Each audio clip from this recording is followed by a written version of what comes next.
Assalamualaikum ji, welcome to my YouTube channel, and today the topic is the same, that is a fire prevention part number 2. So Abdullah, we are going to discuss some of the major and very important aspects of the fire prevention.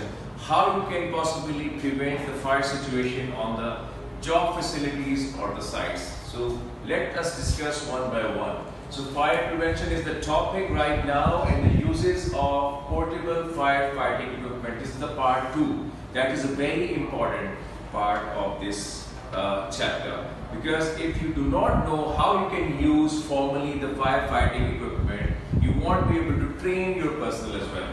So number one, as a safety officer, you need to thoroughly check the apparatus or the appropriate and mobile firefighting equipment shall be located in accordance with SACS. SAC is the standard of Saudi Aramco engineering system as per B019, and you have to available all the possible appropriate equipment as per this regulation on the sites and as per job hazards, because you have different job hazards possibly.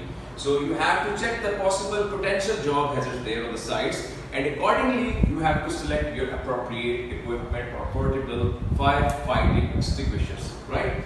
So number 2 point is firefighting equipment shall be located at convenient, conspicuous or approachable locations that you can easily approach in case of any emergency situation.